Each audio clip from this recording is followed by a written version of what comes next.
Behind me here sits a 1965 Chevrolet C10, nicknamed Lawsuit. Last time I had this truck running and actually drove it was fall of 2019, and it was a mess. Drove it to a car show, and on the way home the brakes blew out on it. That's weird. So I did the right thing and already registered it at a drag racing event in just a couple days. Huh, that's fine.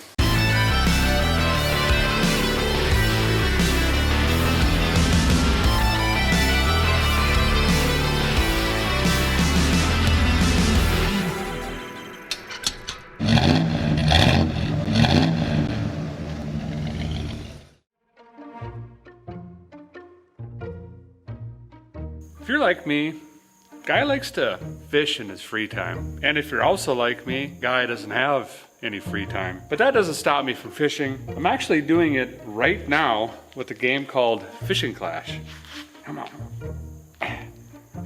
Oh, this is a big one. Easy. Don't break the line. Come on. Oh yeah. What is it? I don't know. We didn't need that one. Fishing Clash is a free game on iOS and Android, and there's a convenient link for you right down there in the description to download it. Fishing Clash is a fun, interactive fishing game where you can continue to level up, try multiple different locations, whole bunch of rods, and catch all sorts of fish. The fish you catch, you can collect them. You can try to beat your own records. You can even beat boss fishes. You can even compete and go head to head with other fishers throughout different events every week and win. You might even find yourself up against old Derek here. I'm gonna even help you out here. To get new fishers started off on the right foot, use the gift code FISHWITHDEREK. You're gonna get a 3-star rod, 1 mythical lure, the Florida Pro license, nice, and 30 weight power-ups to help you catch the big fish. That's a total value worth $20. All you have to do is click up in the corner there, select gift codes, and enter Fish with Derek. Boom, free stuff. So go ahead and click that link down there in the description and get fishing. You need news stories anyway. I am not gonna get anything done today. I'm sure by now you fellers are wondering, what's going on here? You're going drag racing, but you're bringing this thing. Why not take the Independent Chevelle or the Monte Barro or something with a little sparkle and pizzazz to her? Well, this event is called the Duct Tape Drags, and it's taking place October 1st and 2nd in Tucson, Arizona. I've been there, I think, or something. Can't remember. Anywho, it's more of a bring out a hoopty, and let's just have fun and run them down the track if you can pass tech. And I think there's going to be, I don't know, burnout competitions and all sorts of stuff. I'm probably even going to have a meet and greet and have some merchandise and stuff like that there as well. So if you can make it out, that would be really cool. We're going to take this truck just because it is a hoopty, and it's been a couple years, and there's a few things that just need to be done to this truck, and it's just kind of been boop, pinned up there for quite some time. I think where we should start is, I need to rejuvenate the memories on this. I got wires hanging everywhere. Let's just kind of walk around this thing and get a list going of what we need to fix, because again, the big issue is going to be, can this even pass tech? And remember, this was an abandoned truck in a tree row. The engine was literally stripped down to nothing just a couple of years ago, and I've only driven it once. So this should be, it's going to be interesting.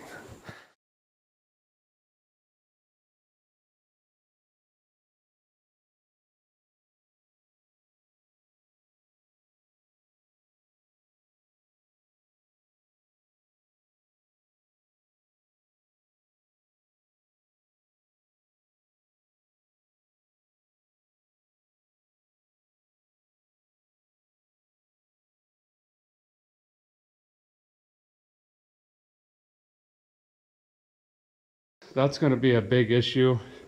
Fortunately, we're going to have to fix that up a little bit. I already did put a brake master cylinder in it, it looks like. You can tell by how rusty it is. I filled her up with some Earl last night, and it shot about 42 tons of juice right down here on the floor. So as you can see from my notes, it's not here or here, somewhere around here. So we're gonna have to fix on that a little bit. And then I got to rooting around underneath. And I don't know if I did this or not, but the drinker side brake line, it's pretty much blue teeth right now. You just can't see it. So we're gonna have to run a line over to there and probably put a wheel cylinder in, because I'm gonna take that one and round it off completely. So that's nice. So a line here, plus we're gonna have to patch up the main line from the distribution block back here that goes up front to the master cylinder. So we'll have to start off there probably, and then we'll move on to some other stuff. We got some wiring that needs to be addressed. I'm not sure, but I don't think they're gonna like, you know, this kind of stuff. And also the SAD cable hooked into another clampy that's barely hanging on, something wrapped around that. This looks fine. We'll leave that. Probably tidy up the lightning can that's just bouncing around in there. You know, basics. This has been boiled 748 times. You can tell by the battery acid. Is that acid? Oh yeah, that's acid pouring out of the top there. So I got this one that's been tumbling around in the back of the pickup for about 9 months. We'll plug that in and hopefully that'll solve that issue. I'm gonna keep these. Never know when you need extra ones. If we get super ambitious and have enough time, we might even put some gauges in this thing. I don't know. Look at the oil pressure. We probably don't want to know. We could put tape over it if it's bad. The big one is water temperature. This is plugged in, but the gauge just goes hot. So is that a bad gauge? Or is it getting hot? Again, we'll just put the gauges in, and if it's bad news, we'll just cut them off, I guess. I don't know. Anyway, let's start off by the brake line, because that's my favorite. Crawl under there, see if we can get this one patched up from the front to the rear, and then we'll probably have to bust that other wheel off. And I did pick up a wheel cylinder yesterday. See if we can get that cobbled in there and get at least a little bit of whoa pedal. Enough if they say, does it have brakes? I can hit the brake pedal and maybe it'll at least come back up. That would be nice. Pretty interesting under here. You can see it's already been replaced on before. The leak's down here somewhere. Right in this section, I think. But it's even been pieced together over here. So this is going to be the second or third time that the brake lines have been cobbled together. Those all steel lines just don't last up north. You got to get the copper clad lines, which is steel lines with copper coating on it, because they don't rot so bad. And I just learned when I bought some sticks of brake line down here in the south, y'all don't have that. It's just steel, which I guess, I don't know, makes sense. A little harder to bend though. That was the other nice thing about the copper ones. You could just breathe on them and you got shapes. Got the other stick of brake line out here, and sure enough, she's pretty rotted right here. Probably just got some dust and mud stuck and jammed up on that frame rail, and there she goes. Not sure how old it is. About 22 years, give or take. Nice thing that it's out now. We can get the other stick and just make one the exact same size, and we should be able to just boop, plug it in. I'm back. Here I am. Made up a stick. I think I even got the right bends in her. And remember, fellers, if you got a rig that you care about, might want to blow some brake cleaner or maybe some wind through these pipes so you don't jam any debris into your new brake parts. All right, let me scooch back under and plug this in. Yeah. Well, I got the tire and wheel tooked off. I want to be able to get this wheel cylinder out. The nut is rounded off on it, and I don't know, a guy could struggle on it, but in this case it's $6, so save a little time maybe. That'd be nice. And this way a guy can get a new brake line from the drinker side over to the rear distribution block and maybe have both rear brakes. I don't know, it's a thing. Anywho, tire wheel off is what I was saying. Peeper's hooked on something. It's not good, fellers. This could just shut us down. Uh-oh, we've got some Wi-Fi suspension components going on here.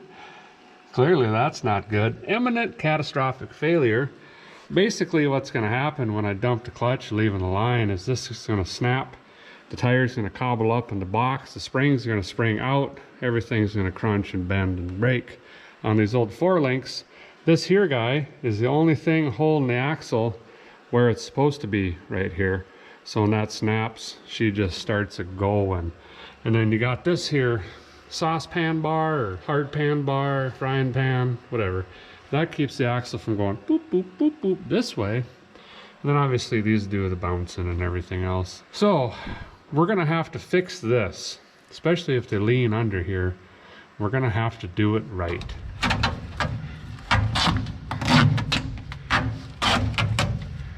There, that looks pretty good.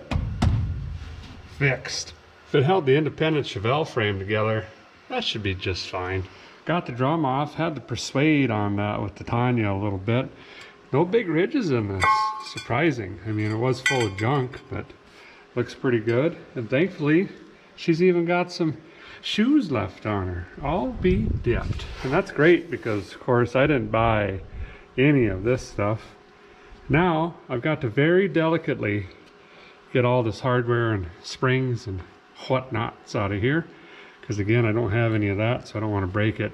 Then I can get the wheel cylinder out, clean her up a little bit, pop the new one in. Then we're all the way back, you know, to bringing that brake line back around again. Got my undo the brakes hardware tool. And see if we can just ease all this stuff out of here.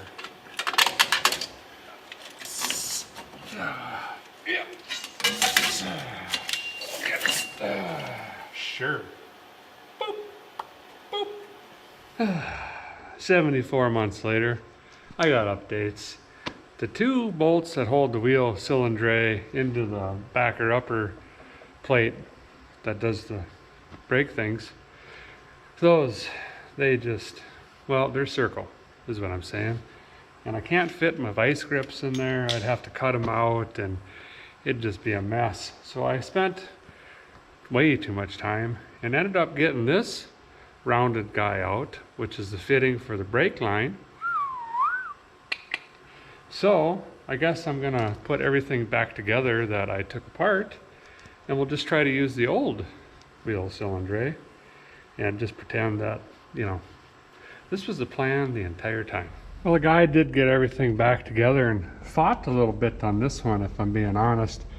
And that's why it's always an advantage if you're gonna do brakes on a vehicle, specifically drum brakes, plan ahead and get all new hardware with it, because playing around with these old brittle springs and copper holder honor devices and all that, it's a nightmare, and you got to try to clean everything up. I mean, look at all this stuff I had to scrape and beat off of this just to get it to kind of go back together.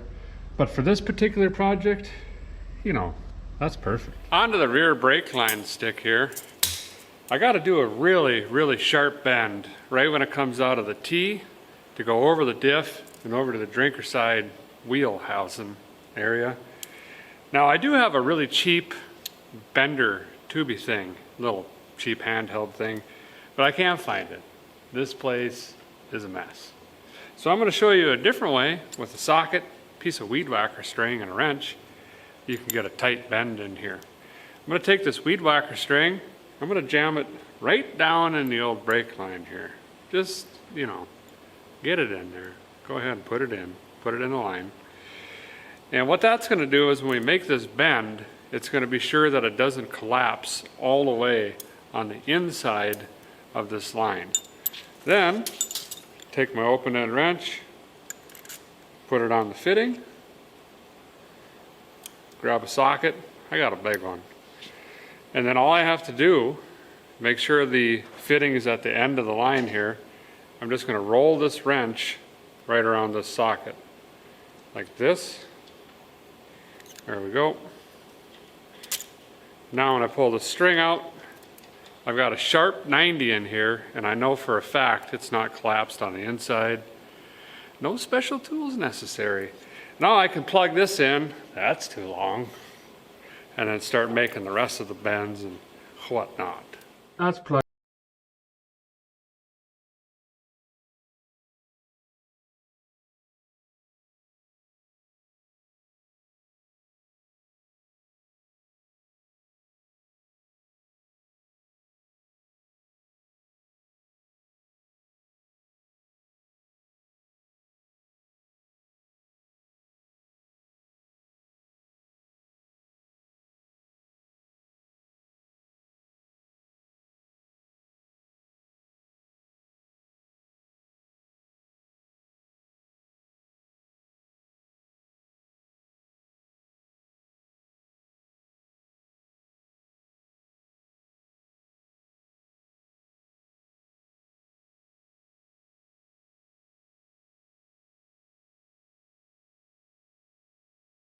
When's the last time you were in this truck? It's been a long time. Ready to help me? You know the drill, right? I've never seen that smell before. True North? It's really good. I think they're in the Cadillac too.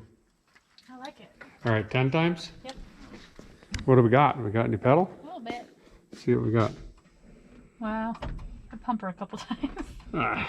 Yeah, they were like that right off the assembly line. That's good enough for now. I think once the kid gets around to driving it, we might put a discolator kit and boostilizer and all that, but we're only running her down a drag strip, so pump it a couple times, that should work fine.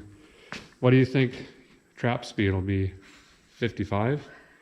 50? I'd say 55 if you're lucky. So that'll be fine. And I found out from the guy that unloaded this off the truck, the e-brake works. Awesome. Well, we can let her down and start getting on to some other stuff. Thanks for the help. Appreciate it. I'm gonna finish unpacking. Easiest mess to clean is the one you don't make. Rolled the truck out so I can kind of clean up what I got going on so far. There's so much dirt and rust and stuff just everywhere. Anyway, when I rolled out the truck and hit the pedal, it stopped. So that's good. Check that one off the list officially. Now where do we go to? I suppose let's go on the battery. We got to figure out a battery box and some sort of tie down or hold down. That's going to be on the tech list. Get rid of all the mold cables and stuff like that too. So this here, you know, she ain't going to float or fly. So let's get in here. This stuff is all shot anyway. This wire actually runs the accessories and the ignition and whatnots. Hooks into the voltages and the boxes down there that make clicking noises. We're going to replace on that as well. But step number 7 is, I think we got to take either the existing tray and or I got a plastic tray. Can we set that in here inside the tray of the tray and then put a strapulator thing on that and maybe self-tap the other one down? I don't know. This will be just a 2-minute little quick swap-a-rooney. Why didn't I just plug this into there? Oh, hose is probably too brittle. Sure enough. Well, believe you me, she's held in now. I used the original hole for some sort of bracketry down there, and then I just zing-zanged a hole in over here. And this is a cheapy little generic hold-down thing I got from the parts store. And then now all I need to do is just custom fit it. Perfect. These old Chevys are so nice. 7/16, 1/2 inch, 9/16. I could disassemble this entire truck, including the engine. O'Reilly's has a nice wall of these cables here. Bunch of different flavors and lengths and different ends and with or without the doodads and you name it. Yeah. Oh. Torqued, what did I set it to? 26 foot-pounds. Perfect. Next I'm going to take the cheapest spade terminal and ring terminals I could find and some 10 gauge wire, and I'm going to run a new wire over to the battery here and get that accessorizer just, you know, full lightning voltages. We're flirting with making a nice rig here. We gotta just slow down a little bit here and think some of this through. Maybe if I don't fully crimp this, that'll bring us back around. That sounds like a plan. This is turning into one going to town outfit. Got this hooked on here with 3 or 4 different kinds of metal, so hopefully we get some bimetallic corrosion pretty soon. Fished her on through here. See that? That's custom. Up through here, shoots out over here and plugs in. And I didn't use any grommets because I didn't want Chip Foose calling me, asking me to work for him. Even added a body ground here. See that? Didn't crimp these up very good. That's fine. Use different colored wires on everything, and usually the wrong ones, gentlemen. That way when a guy tries to steal your rig, it just burns it down. Reminds me of dating in high school. If you can't have her, no one can. All right, let's move on to the belt. That's kind of an issue. She's got a Waller on her, and boy, is this thing old. So we'll pop that off quick, put a new one on. As far as I know, it charges. It's never had a dead battery. I take that back. It's always had a dead battery, but whilst running down the road, it's never gone dead on me. So we'll just assume that the charging whirler is good and just throw a new belt on it fast. Get this old belt out. I've cut myself 3 times in that already. So I'm just gonna leave it be just like that. Yeah, this belt she's shot. Yeah. You wanna just stretch these out until your C10 pops and or you get lightheaded. Yeah. There we go. Like a guitar string. Was gonna run the Black Velvet Jug Overflow 3000 on this, but I don't quite think they're approved. So I picked up this guy. It was like $6. Pretty handy little unit. Even came with the pipe later on it. But the hardware in it was as useless as Braille at a drive-up ATM. So I just got some self-tappers and my own washers. I'm gonna stick them through there, see? And then I'm gonna zing-zang! Somewhere over there in the fender to where it's kind of-ish hanging upper. Yeah. Well, I was slamming this around in here trying to come up with a spot for it. Saw a leak down here. Sure enough, right there on the hose. Uh-oh. I don't think that's from the zip tie because we'd barely run this. Maybe it is, probably not. Looks like a classic blowout. But I don't have a plugger offer that size right now. I'll come back to that later. That'll be a really easy fix. And we don't need a heater anymore where we're going. So the guy can finally just delete on all of this, I think. But I'll do that another day. For now, I'm just gonna slide this down. I don't know. Right there looks good, right? Sure. Yeah, that's probably not going to function properly, but looks to look. That should be fine enough. Tape this up, also known as temporarily permanently fixing it. So that's good. Stop the leak. Is it really a dumb idea if it works? You know what I'm saying, fellers? Well, we're cruising right along here. We basically did a full restoration on this thing at this point. What else was there left to do? Oh, seat belts. Yeah, that's a big one. I also found a fire extinguisher in one of my going to town boxes over here that's just chock full of miscellaneous small block Chevy parts, small block Ford parts, stuff like that. Also, my wire that I ripped out of the truck. Here, see? I save on this stuff and just throw it in my little tool case here. You never know when you need a little piece, and needed a couple today. Might even save on that belt. Just put it right back into the new case so guy knows the size. That's a 39 5/8, typical 3/8 V-belt there, but could get you home in a pinch. Guy went on the line and picked up this seat belt. It's real nice. Nope, complete opposite. 90 inches. That ought to be plenty. I'm hoping there's some bracketry in here. We could just screw it or bolt it or maybe Zeus it onto the chair legs in there. I don't know. I don't know. This is where things get custom. You know what I mean? So I'm going to take a peek at it and just see if there's some way we can have this in there so the inspector goes, yep, seatbelt. Well, I had a staff meeting with everyone else here today, and well, we decided to go this route. It came with some bracketry. It took me about 17 months to figure that out. Luckily it had constructions. You loop under both and around one, then through both, but not the other one, through the center, and then under this one, and then out that way. It's hot out today. Goodness gracious. Anywho's, came with the hardware, saved money there. So we're just gonna bang some holes in the floor. Sure, right there. And you know, there's one over there. Bolt them up and call it good, even though this floor has 0 structural integrity left and the seat belt will just tear right through it. It looks good. Sure, that's done.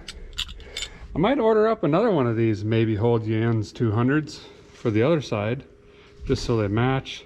The kid'll probably wants to ride along eventually, but might have to find a more secure way to strap at least that side down.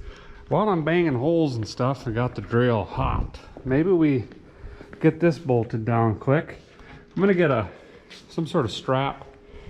You know, we're gonna bring this back into spec, whatever that is, not sure. Just as long as it doesn't look as crookeder as now. Then we can line this up. I think I got it. See how it's out here? But she's in here.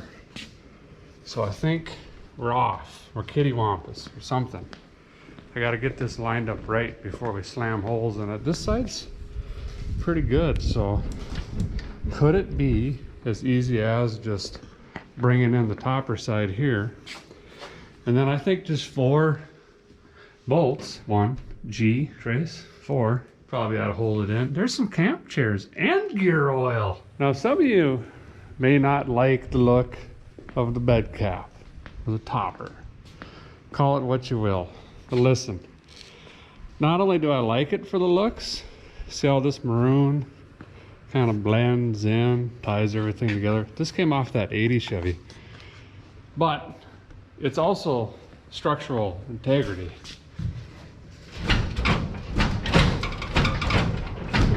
I mean, you don't need bed mounts, but basically this topper is the only thing that's keeping these bed sides from just basically falling off the truck. Got the bedside aligner 11,000 XL plumbed in here. I think I've got some right angles, says my eyeballs. And then I used the rear door gapitalizer technique. Sure, it's even locking. And then this here, of course, down to the front gets a little bit more narrow. But I think I got her, you know, where a guy is gonna just say I need her. Close enough for the girls we date. So let's go ahead and bolt this down. Gold bolts, over budget. Yep. All right. Oh, that's soft. Yep, sure. Ow! What is that? I don't know. Something happened. Finger tight is tight, right? Okay, good. It is hot in here. Oh, forgot a washer. Yep. Yeah. Whoa. Okay. I feel like this should be an obstacle in military training. I'm hooked up. I'm hooked up. Oh. A piece of cake. Now when we cross the finish line at 58 miles an hour, that's not going anywhere. Well, since she's full custom now, let's throw some more parts at her. Throw some Gage laters in. This one's from Summit Racing. They're actually really decent and very affordable. We're just gonna jam them up somewhere on the dash, you know. And then on the hood, I already got the temp sensor jammed on up in there. If you can help it, try to use some of this high-tack gasket sealant instead of that thread tape. Sets in there nice, a little more flexible, and ain't gonna leak on you in 4 months, 13 days, and 9 hours. Blew a hole through the firewall there the other night. Now all I gotta do is whip that oil pressure line, you know, basically just like this, how this one's really nice. Like this, down into there. Unfortunately, it's a plastic line, but it'll work. It'll work. Probably come out that same hole there. And then we'll just crudely mount it slightly crooked underneath the dash, and we'll have temperature and the oil pieces. Boom. Decent. As it shall turn out, this was next. Got that capillated off.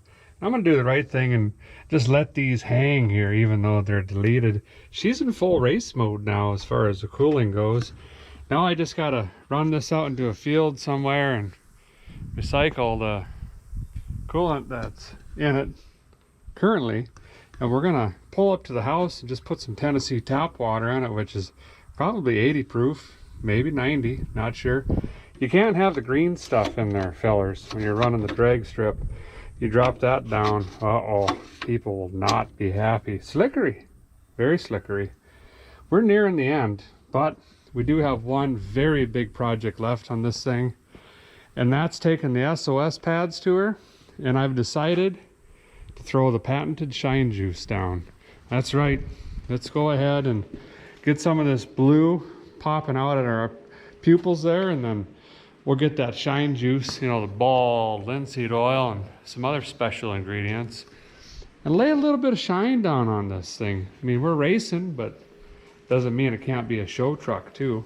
So before we lay the shine juice down, you guys have seen this a couple times, but in case you're newer to the channel, I'll explain on it a little bit. We want to get all the color we can out of this, but we also want to leave some of the what fellers call patina. I don't know, never heard of her. Anyway, I'm going to take an SOS pad, the kind with the soap in it, and this is quad 00000 steel wool. It's very, very fine. It's almost like sandpaper in a way. Now, if your rig is shiny, don't use this. Uh-oh, scratches. But something like this, it works perfect. We can just get in here and scrub on this a little bit. It doesn't take a lot. Like this. We're gonna get all this oxidized paint off, and then if you rinse it off, and then don't pay attention to the shininess, but look at the difference in color. You got kind of the sky blue, you got this nice dark blue. And if we kept going with it, we can get some more of this white out, like that door there. I guess it's up to you, but it's gonna take me a good hour, at least, to go around this whole truck and scrub her down kind of where I want it, and then we'll dry her off, see what we got at that point. I got a lot of white out of here and through here. I like that a lot. It really brought this brown out. There was some black moldish stuff over here. A couple of advices I can give you after doing this a couple hundred times. How much and how long do you scrub with the old SOSs? And it's about a pad a panel. That's how I do it. So one pad here, just go till there's nothing left on like the box. Use another one for the door. I'm going to use another one on the fender. Basically a whole box is going to be your truck. When you get to the end, I wad a bunch together like this, and I'll do like the hood and the roof last.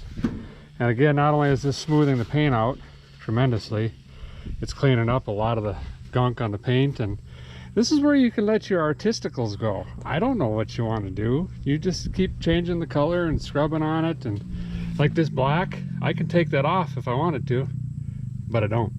So I'm going to leave it there. See?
Guys got her all whipped out. That was a lot of fun actually. Got some brown out of here. Left my note that I wrote for cutting the metal on the seats. Got some black out of here. That looked pretty cool. A little bit of white down there. Brought some white out here. Gonna let it sun dry for a minute. Back her up back into the shop if it still starts, you know. And then I'll mix up some shine juice. Try not to light that on fire. And then, you know, we'll bring the shine down on it. Here's the thing, fellers. I've actually been working the last couple days with not one but two dislocated ribs, and it's starting to tickle a little bit for me. So I'm gonna go lay down for a minute, and I called Jessica and she's gonna take over the whole shine juice application and just put a bow on this thing for us. Okay, so to mix Derek's special shine juice, we use these 3 ingredients. First one is the boiled linseed oil. Must be boiled because regular linseed oil is a lot different. Then we use the mineral spirits. That helps cut down the shine from the linseed oil. And then the WD-40 actually tries to hold on to that shine a little bit. So basically, the more linseed oil you use, the more shine you get. And then to cut that down, you use the mineral spirits. Okay, so to start, we're going to use the linseed oil.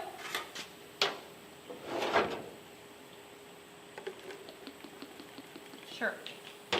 You're going to do about twice as much of the mineral spirits. Whoops.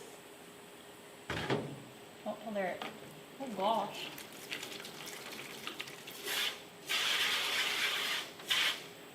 Sure. That works.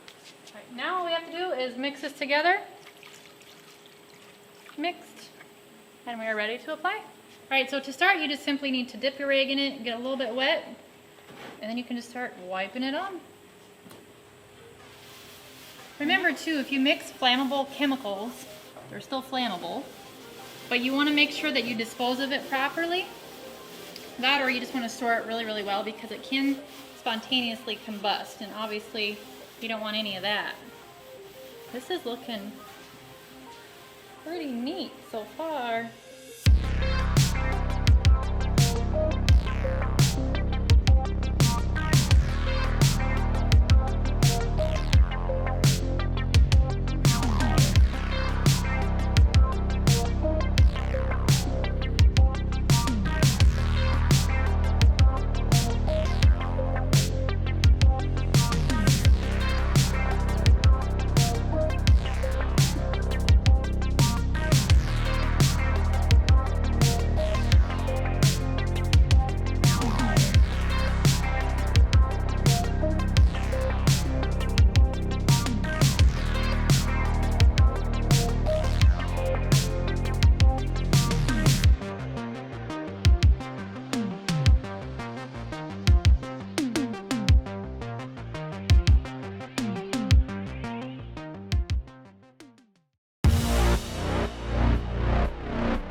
Well, thanks for stepping in for me and taking over the shine juice. The truck looks fantastic. I love the fact that there's like 147 different colors going on in the truck right now. It looks so good.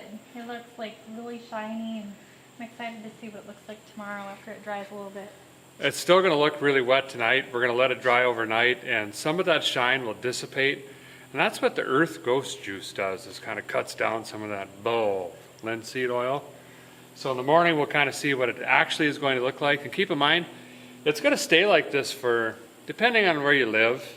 I don't know where you're at, feller, is what I'm saying. Look at the weather, I guess. 3 to 9 months, I'm going to say. You're going to reapply it, and then it's just going to keep doing the same thing. And it's over so and over. easy. It's so quick to do. Like, you literally just get your rag wet and go to town. Nothing really to it. And it's pretty fun, isn't it? It really is. I like watching like the change. So like, you know, going down the truck and seeing the shine appear is really cool. Two of the funnest things is doing the SOS pad because you can change the color and kind of make manipulations and then putting the shine juice on it. But that's going to do it. Not only is it hopefully drag strip ready, but it's show truck ready. Probably not. Easy. Next time you see this, we're going to be rolling it through tech. They're going to be inspecting this truck from bumper to bumper, and they're going to be telling us if we can drag race this thing in Tucson, Arizona. Yes. I guess send us some good luck. But wait, there's more. Just a reminder, you could download Fishing Clash by clicking the link in the description down there. And don't forget your free gifts by using the gift code FISHWITHDerek. Thanks guys for watching. Appreciate it very much. We'll see you next time.